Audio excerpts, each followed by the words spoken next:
This video tutorial will solve AP Chemistry Free Response question number 2 from 2013.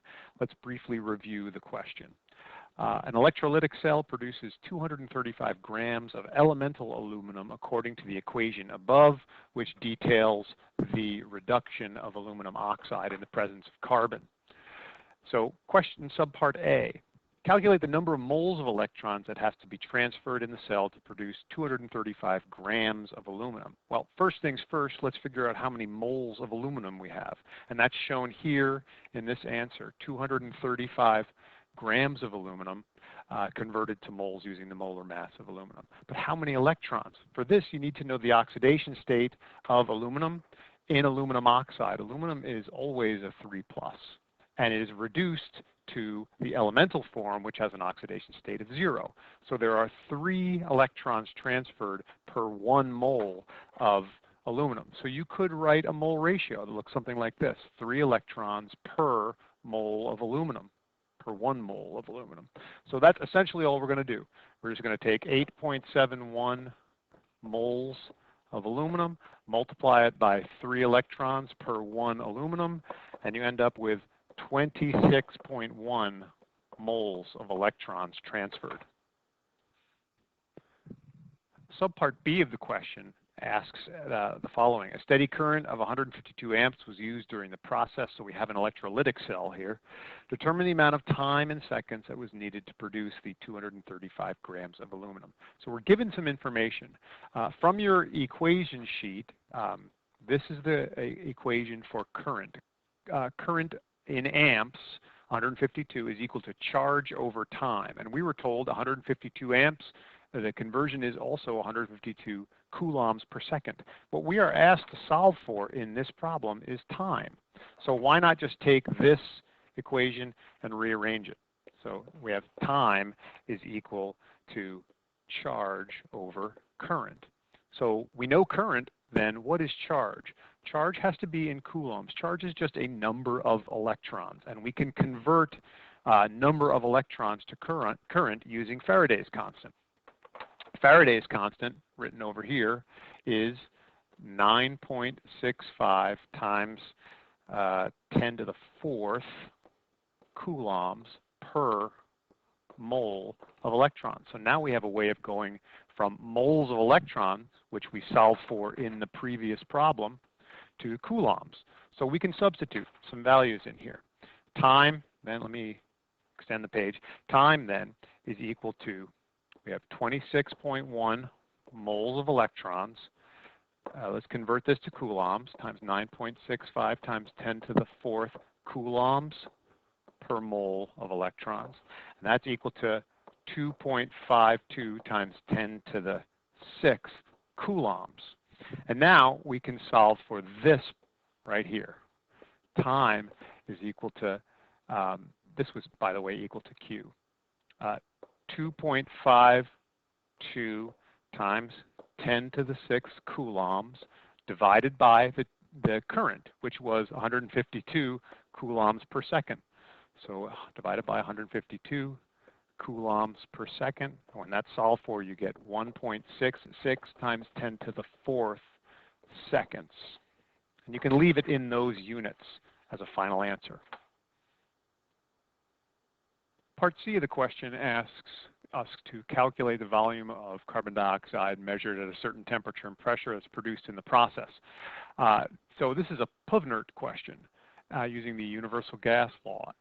The only thing we don't know is number of moles of carbon dioxide, but we do know moles of aluminum and can convert to moles of carbon dioxide. We know that because we solved it in the very first part of the question.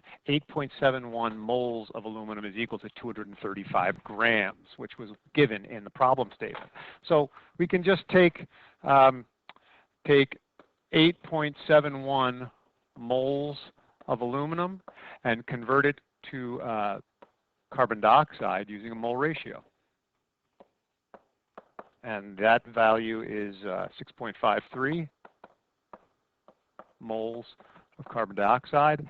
And then we take Puvnert, and we are solving for volume here. So volume is equal to nRT over P, and we can substitute the values in that are given in the question. We know number of moles, 6.53 moles, times the universal gas constant, 0.0821 liter atmospheres per Kelvin mole, times the temperature, which was given to us in Kelvin, that's convenient, divided by the pressure, which was also given in the problem, 0.952 atmospheres.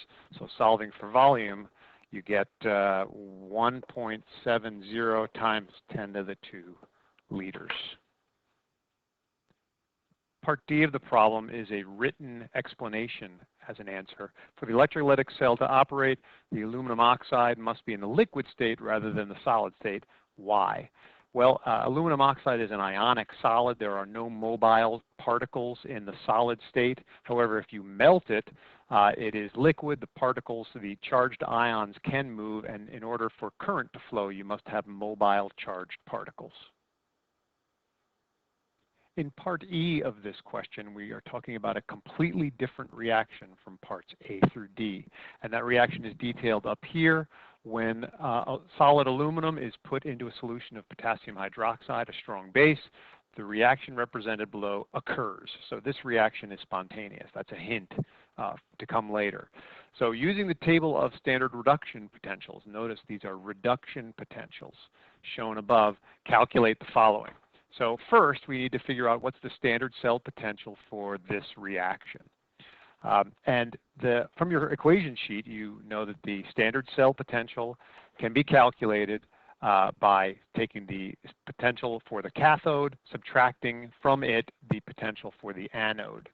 The biggest and most common error in solving these problems is deciding which one is the cathode and which one is the anode.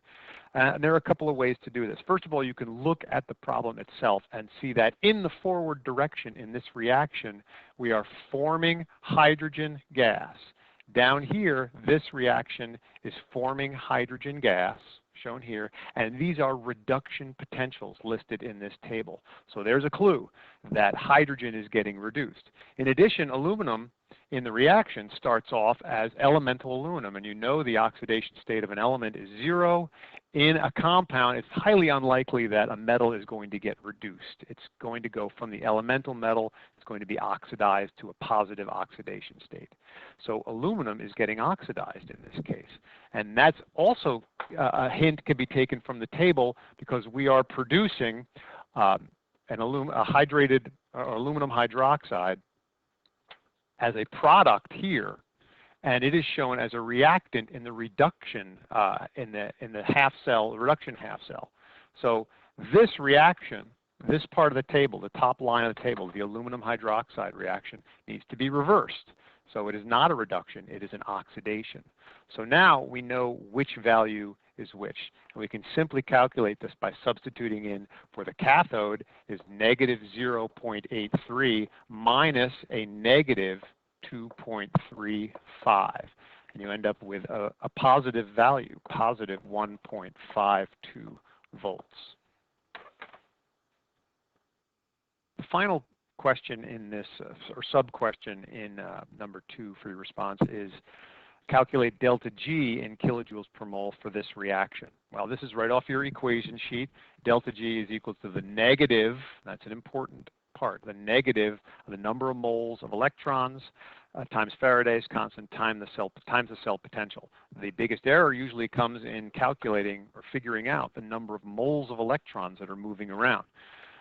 Look back at the initial given equation. We have aluminum, which of course has an oxidation state of 0, being oxidized to aluminum 3+. So each aluminum loses or gives up 3 electrons in the oxidation process. However, remember that this balance equation reflects the fact that there are 2 moles of aluminum being oxidized. And therefore, you have to have 2 times 3 moles of electrons, or I should say 2 moles of aluminum times 3 electrons per aluminum atom. So you have N, the number of electrons moving around, is equal to 6 here. And then this is now a simple case of substituting. So you have negative 6 times Faraday's constant, which is 9.65. Oh, so let me put this in a different place. 9.65 times 10 to the fourth coulombs per mole of electrons times the cell potential, which we figured out in the previous question was 1.52 volts. You end up with what look like some funky units, but they are directly translatable or convertible to joules per mole. So the answer here is negative 8.8 times 10 to the fifth joules per mole. Or you could convert that to kilojoules, negative 880 kilojoules per mole. And that is the answer to free response question number 2.